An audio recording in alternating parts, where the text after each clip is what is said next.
let's get into it. What's up, everybody? This is SMH Podcast. I am your host, Shania. Thank you guys for joining me again today. I told y'all we have another special episode because I have a special guest.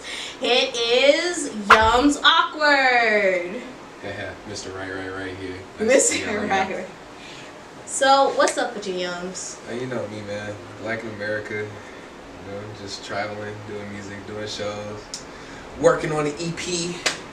Just a lot of great stuff. You feel me? Yeah, I heard you just had a show with Shorty. Yeah, I opened up for Shorty and Chico. How was that, man? It went crazy. It was one of the biggest crowd I ever did. It was like 700 people, which may not seem like a lot, but like when you in front of 700 people, it is a sea. I couldn't perform in front of 700 people. So it's actually really fun. And then like the crowd in Chico, they'll do whatever you say. I had them just doing random stuff on stage. Because they were just, they do whatever you say, you know, they just out having fun. They was vibing with you. They was vibing. I kept their attention. Well, that's lit. But it sounds like it was a good show. I mean, I definitely sad I missed it. I was doing other things for Halloween, and we're not going to talk about it because it was traumatic. But we're going to get into the episode. Give them your tags, man, so we can start. Okay. They got to know where to follow you. Me everywhere at maybe YUMZ. You know, you go check out my music at Yumz Awkword, not ward, word, like the word. Yeah, you get it. And you know where you can follow me on Instagram, SMH Podcast 96. Y'all, get on my Twitter, please, because you know I'm struggling with it. I'm not that good at Twitter, but I'm trying to get better at Twitter. That's why we got the whole giveaway. If you follow me on social media, you know about the giveaway. I'm going to talk about that a little later, though. But my Twitter is SMH Podcast 1. That's the app for the Twitter, SMH Podcast 1. And then I'm also on the new app called Wisdom. Please get on there, download the app. It's a really cool app. You get to be interactive with different people, get to meet a lot of influencers, a lot of people who are into like spiritual things, a lot of people who are into like business and marketing, life coaches, spiritual coaches. It's a really cool, fun, interactive app. Download it. It's called Wisdom. You can find me on there. My app is SMH Podcast 96. So that's my that's like my whole thing for all these apps. So find me on there. I'm also on TikTok, but you know, TikTok's just for promo for me. What is that? Is that a sticker? Not a sticker. It's a QR. It's a QR. This is lit. Yeah, you just pass this out to people? Yeah, you scan the back. It goes to all of my links. Oh my God, this is smart. Right. It's a QR. What they call QR code. Yeah. And he puts it on the back, and it's like his picture and all that, and then he gives it out to people. This is smart. This is really smart. Business marketing. I want so many fridges. Smart idea. I gotta think about that. Well, we're gonna get into the episode, but you know we gotta start with our segment, and it's called What's the Tea? I got my new teacup, y'all. I've been waiting in the mail for it. It's my little prescription of tea. I ain't got no tea right now, but you know, for next time, y'all. I got y'all for next time, but we're gonna get into it. What's for tea? So, did y'all know that there was a man who vandalized the George Floyd statue like a few days after it was actually presented? There was a whole garden of statues with Breonna Taylor, George Floyd, and somebody vandalized it with paint. He ended up getting arrested, but at the end of the day, it's just like, why do we have to still stoop down to this low? Like, I remember when they made the mural of him and they defaced that as well. It's like, what is y'all problem? Can y'all just let it go?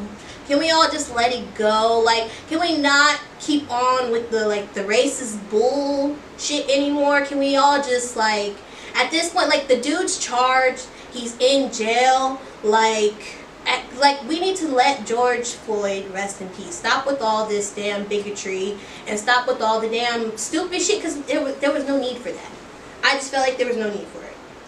Yeah, there's never a need for any of the outrage or stuff that we go through, but it's just like with everything that we deal with on a daily basis, just in the black community and how they treat us and how they belittle us, you feel me?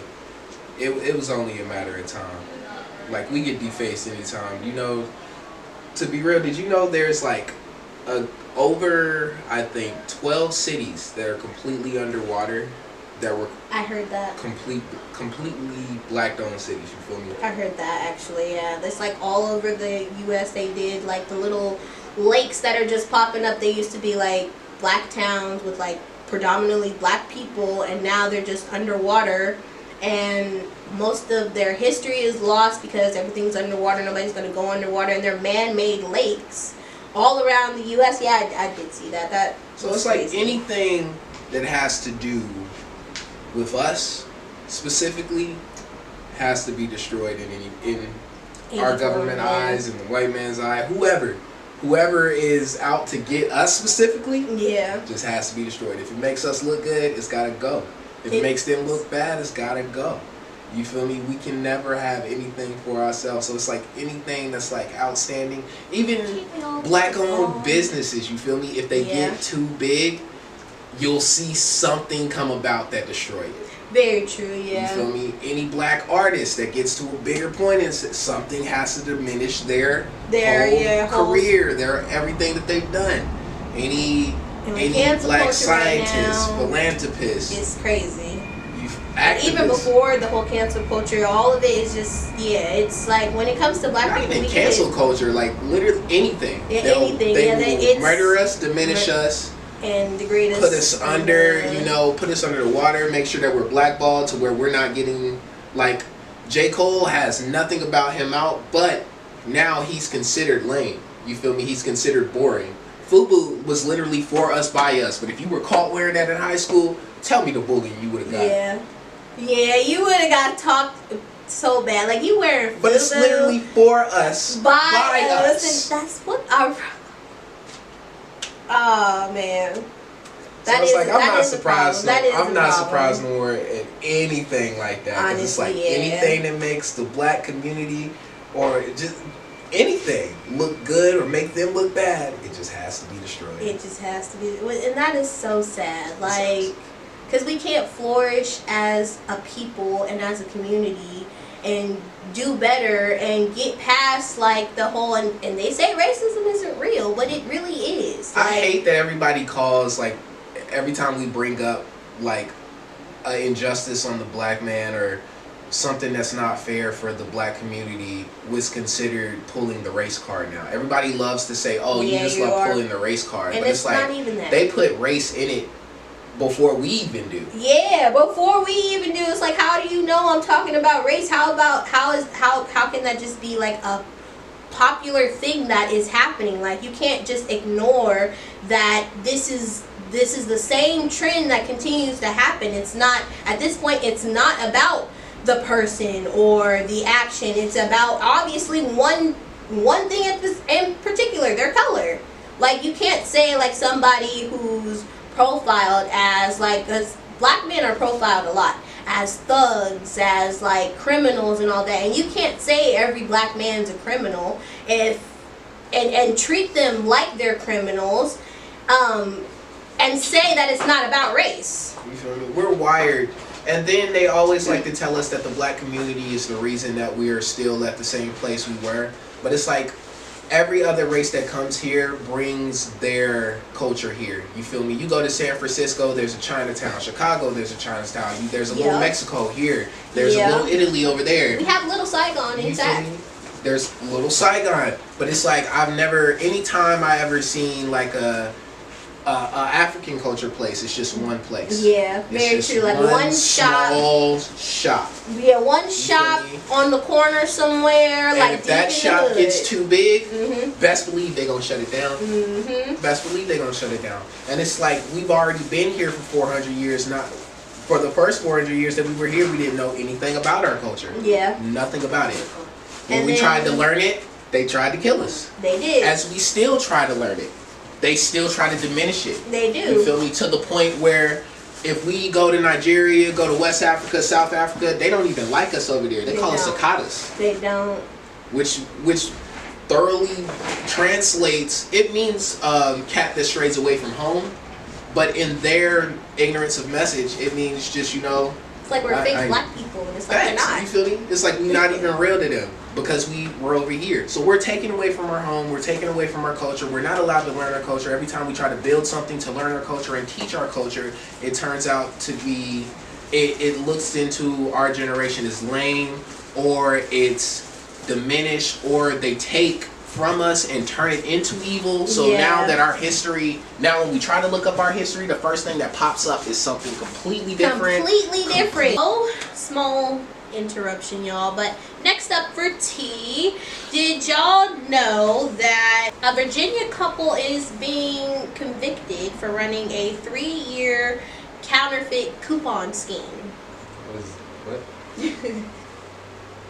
So they apparently got about $31 million in counterfeit coupons. So they use these coupons to like get extra deals on shit, and then I guess they sold it back to the company, and then they got the money back.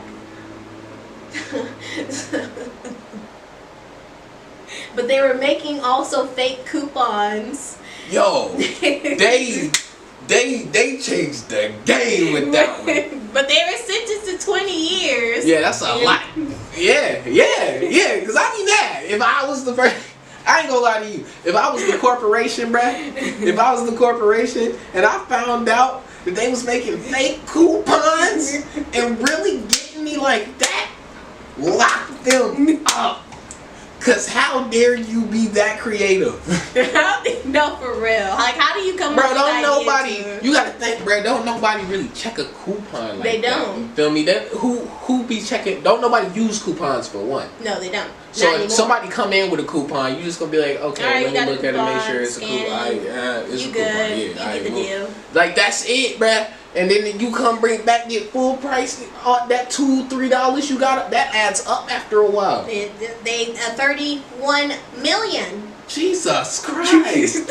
What was they doing? I need to know they whole joke, bro. They must have had like a game. Make a documentary soon. Please make a documentary. What's not clicking Netflix? We need the doc. I need to know, bro. Like, did they have other people? Was there like? What's going on, bro? How they do this? How they? I need the playbook. I need the play.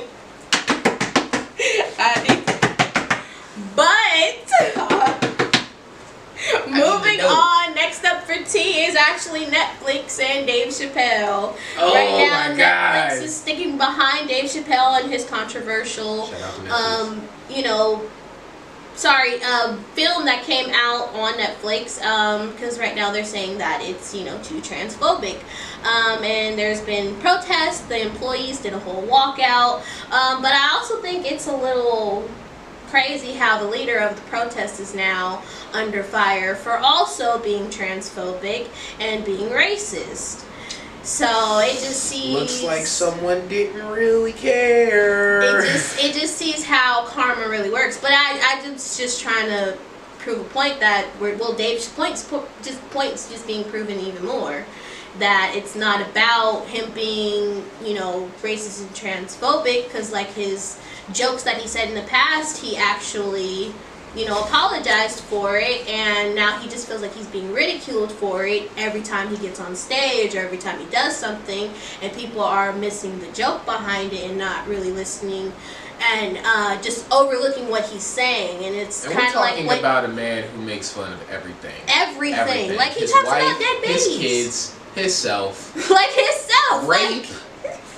Bro, Dave Chappelle has a joke about a superhero that rapes people, and you tripping over the trans joke that this man is ruthless. Ruthless. He don't care what he says or what he does, and it's like he should be able to say whatever he wants. So it's like I feel like everybody's gotten a little too sensitive nowadays, because they even did y'all know they even trying to call Michael Myers transphobic? Oh yeah, because he killed two gay people. Like apparently he's racist too, and a damn misogynistic, because he killed women and black people. So what are you talking about? One person that tried to square up with, was it Michael Myers or was it It was Freddy Krueger. Was it Freddy? No, it was the dude that tried to square up with somebody. It's an old movie. Oh, it's an old movie, and there's this one black dude in the movie, and he's the only black dude that I've ever seen like actually try to fight the main villain, and I don't know if it was Michael Myers or like Jason. Okay, I'm gonna have to look it up because that's probably funny. Really is. It's probably funny. He didn't get far. He put his hands up, swung, whoever it was, stabbed him. Oh no! I gotta look that up. I don't like scary movies. I think I'm not it was like a Jason big scary movie Voorhees, person. I think it was Jason. But I actually like watching. The only scary movies I like is Freddy vs. Jason and Jeepers Creepers 2. I like the new genre of black scary movies, like Them and Us. Us was cool. And We. It was interesting. It wasn't that scary. I didn't think Us was scary. You ever seen the show Them on Amazon Prime? You gotta watch it. I don't like scary movies. I don't think I'm gonna called watch it. Nah, you gotta watch it. I don't think every black person has to watch this show. I am telling you, you have to watch the lessons that you learn from this show, and then how it just appeals to the. You just have to watch it. I cannot explain it. I'm gonna watch it. You have to watch it. I'm gonna watch it. It's like one of them shows. It's either called Them or We. And it's just about this black family that moves to Compton in the early 70s or 60s. I think it's 60s, the early 60s. And they have to not only deal with the racist community in Compton at the time, they have to deal with I just didn't know what it was called when my cousin was watching it. I think I did see it. It's so good. I just watched bits and pieces of it. It is so good. There's this one part of the show where they have this dude that's in blackface, but he's like a black man in blackface, and he's like, the ones that you would see on the way when they would make fun of us on those really really old black and white shows. Okay. Type, and he's one of the main villains of the show, and he follows the husband around. Each person in the family has a specific entity or demon that specifically follows them around. Oh shit. And haunts them in a way that is specific to black people of that time. Oh shit. You feel me? So the husband, is he like Uncle Tom then? Yeah, I forget his actual name in the show. I think it was Uncle Tom or something. But it's the whole time that the husband's going through what he's going through, the demon that's following him and is explaining to how white people liked him because he could dance and he would chuck and jive, but as soon as he was out of the line, they tried to kill him, they murdered him and everything.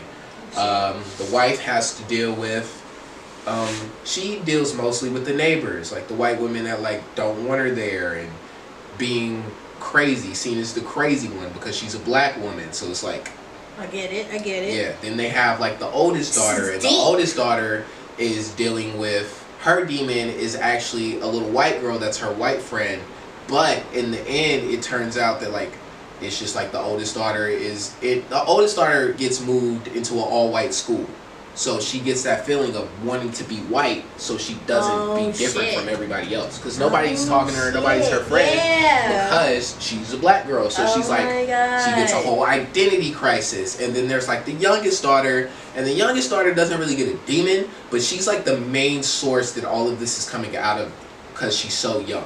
So it's actually she does get a demon. She has this teacher that's just torturous to her mind, and it's trying to bend her to think a certain way as a child.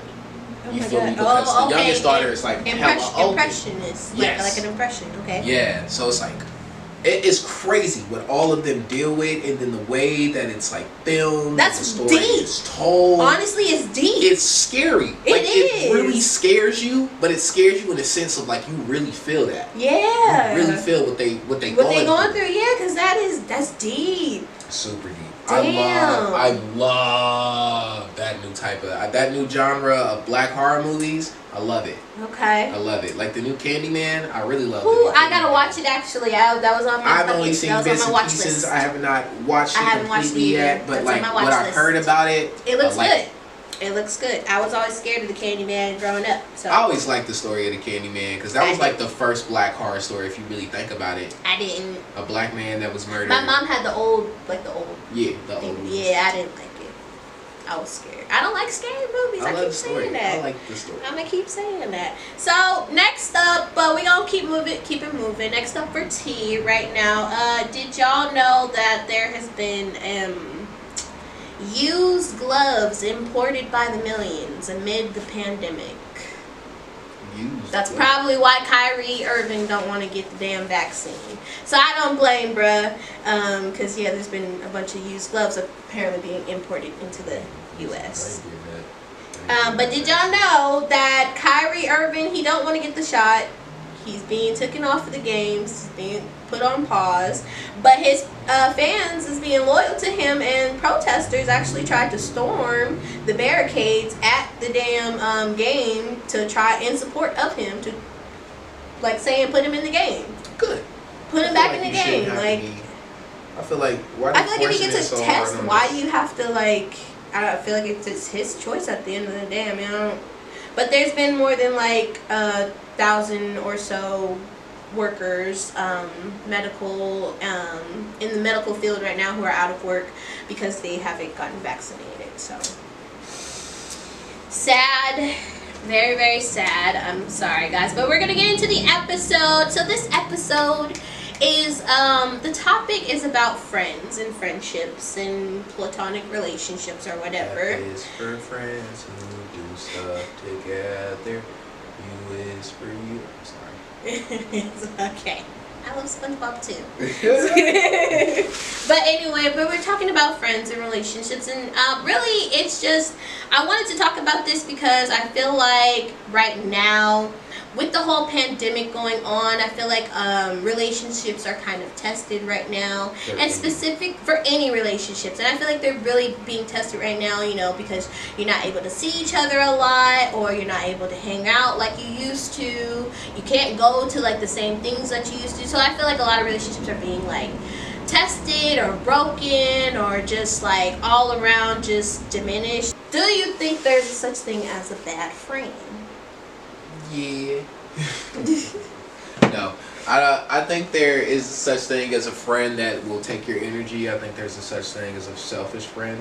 I think there's a such thing as a friend that, you know, only comes around when they need you for something or just using you. But I think the definition of other people's definition of bad friends doesn't align to my definition of a bad friend. Because I feel like when most people talk about bad friends, they're like, oh, this friend doesn't ever see me, or this friend is always disappearing, or this friend is working on their art so much that they're not even thinking about me, or this friend is not giving me this for free. And it's like, that's not a bad friend. That's a friend that's taking care of their self. That is a friend that's trying to work. That is a friend that's probably going through something. That is a friend that wants their business to strive, so they don't have the time to deal with everything.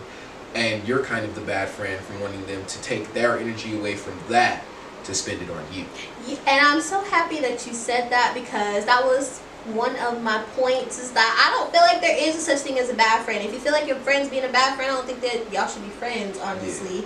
Because if you should consider them as a bad friend, then I don't understand why y'all friends in the first place. But I know a lot of people that are friends that literally hate each other. Yeah, and it's like, why are y'all friends if y'all give that type of negative energy to each other? Y'all need to just like part ways and just like love each other from a distance. And I'm pretty sure you care about that person, but you don't need to be their friend if y'all just like always bickering, arguing, and just ain't got nothing nice to say to each other at the end of the day. But the minute I feel like I ain't got nothing nice to say about my friend, bro, I talk to them about it. If I still feel like it ain't going the way I planned, I end our friendship. That's how it be. You feel me? Most of us get comfortable because we want to keep the same friends, and we got this big thing about loyalty and everything. Yeah. But it's like, loyalty is cool, and you should always be loyal to your homie. Yeah. But it's like, are they helping you strive? Loyal in vain? Like, what's the point of it? Motivating you? Are they like adding value to your life, like at all, or are they just like there to be there? Bro, friendships are starting to look like relationships now. A little bit, like, yeah. But we gotta spend every day together, bro. We just not friends. You gotta text me all the time. You just not the homie. You feel me? Oh, you ain't trying to go out to eat with me. And I hate that, because I'm a terrible texter. I can't text to save my Bro, life. I will text you all day one day and then disappear for a month. Thank you. Like, it happens. Like, I'll text you like for a good 10 minutes maybe, and then like I'm MIA. Like, I'm sorry. It happens like that. It's not, I'm not trying to be, it's just I got other shit going on. We grown, as bro. We're grown. So we bro. have to realize, we're like, grown in a pandemic in a generation that is not helping us, bro. We literally cannot hang out with each other every day. You feel me? I think we look at our grandparents and look at our mom and dads and their long life friendships, and then we forget, like, everything is very situational. The way we grew up and the way they grew up is two so different things, and it's like we all miss that disconnect.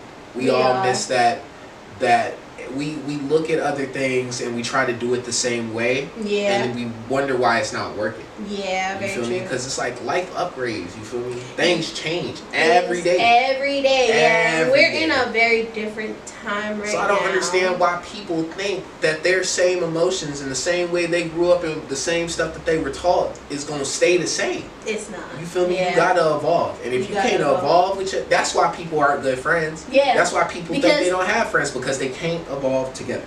Pretty much. Ain't nobody evolving. Pretty much. Because I have a friend who I barely see her. I barely talk to her. But every time I talk to her, we connect like glue. Like, because that's a real friendship. You know, it doesn't matter what we're going through or how our life. She's a whole mom right now. Like, it doesn't matter how our lives is. It's like every time we connect, it's still that great, genuine bond. And that's what people need to realize, is that regardless of what y'all both going through, as long as y'all have that bond together, shouldn't nothing like else really interrupt that or create a problem. Like, oh, you don't see me or hang out with me or text me. Like, well, shit, I got shit going on. You could do the same thing. Facts. The phone works the same way. I always tell people, bro, the phone works two ways. You need me, call me.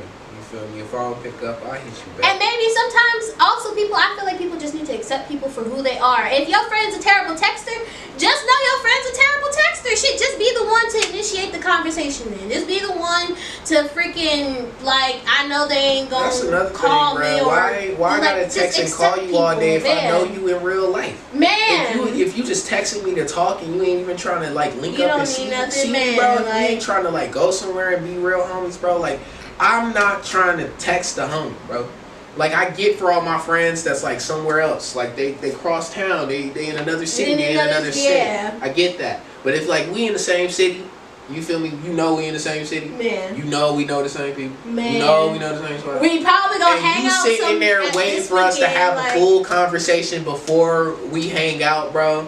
There's no reason, bro. Because why do I have to completely talk? Why can't I just see you in person and hang out with you? Man, why can't that just be our, because we gonna see each other eventually, you know that. Facts. Conversation can be 5 seconds. Like, hey, bro, I miss you, dog. Hey, I'm gonna be here, and we doing this. You trying to, what's up with you? When you free?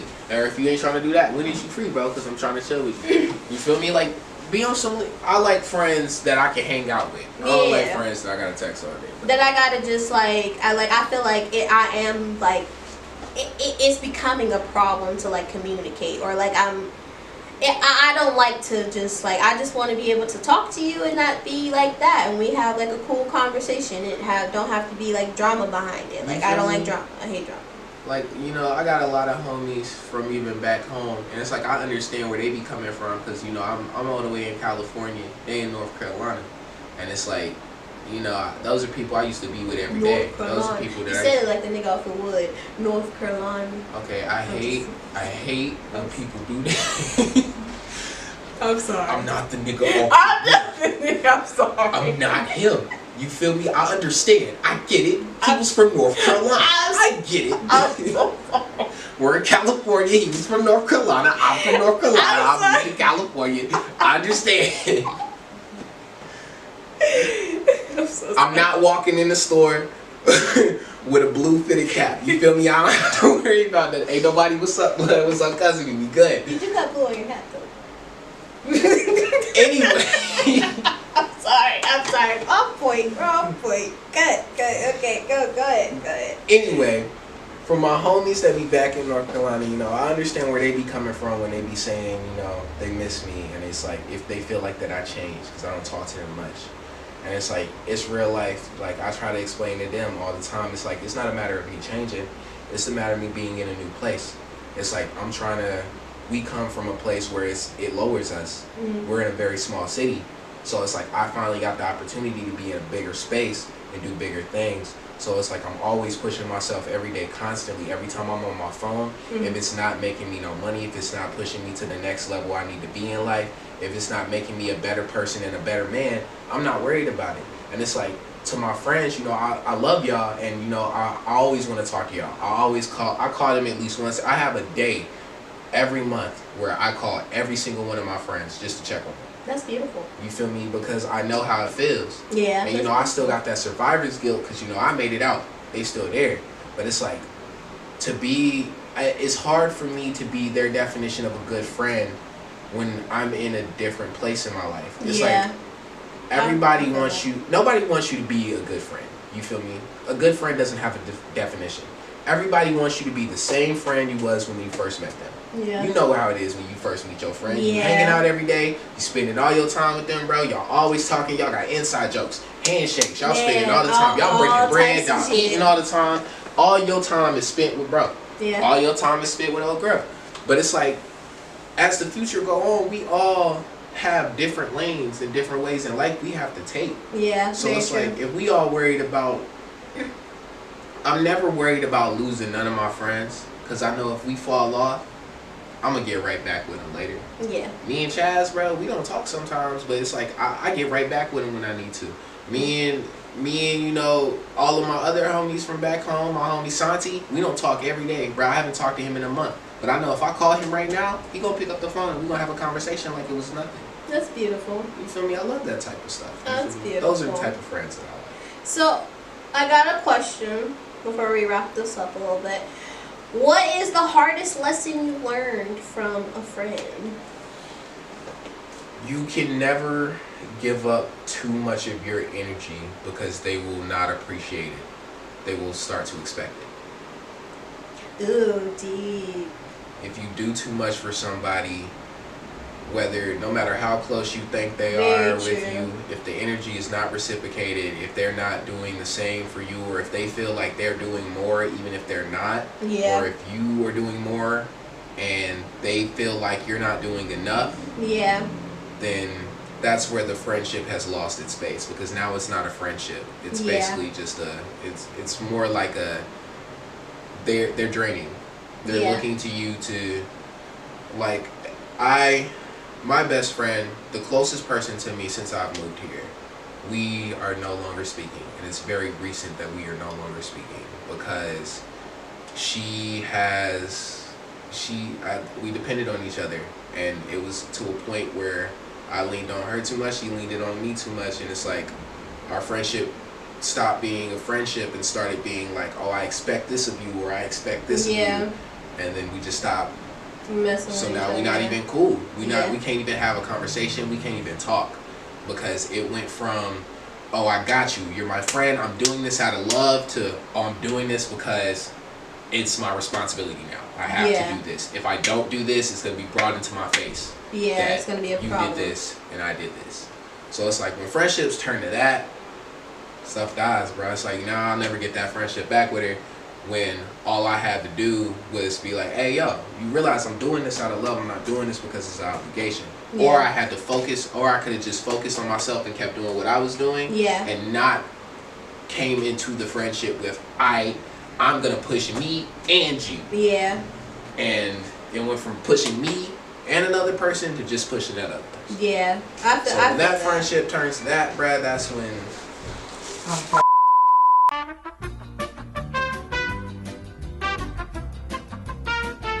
This is so fun. Such a good time. I'm sorry, listeners. Oh my god. I'm gonna make this the bloopers. It's cool. Alright.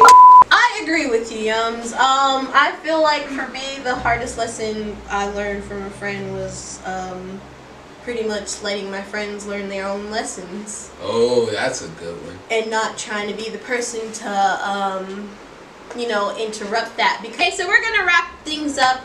I wanted to kick a freestyle with you, Yumz, and I feel like we don't have time because the camera's about to die. Oh, our camera's fine.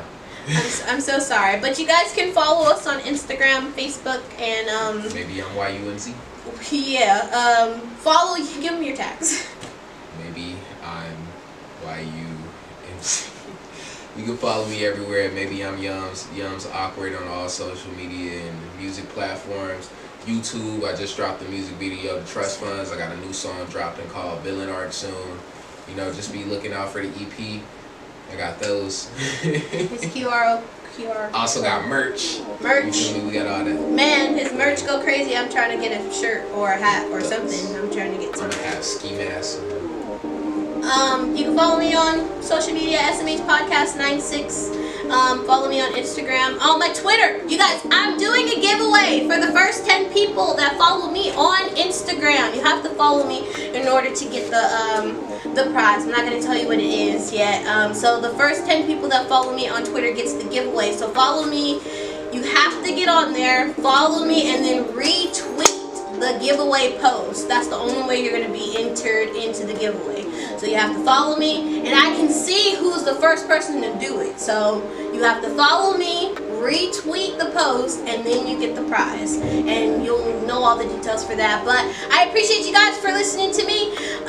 Check out Yum's music. His music go crazy. We were supposed to do a freestyle, but the camera's dying, and I am very sad right now. So it's okay, but we're gonna get through it. And I appreciate you guys for listening. Drive home safely if you're listening to this podcast and driving. I appreciate you guys. Love you guys, and we're out.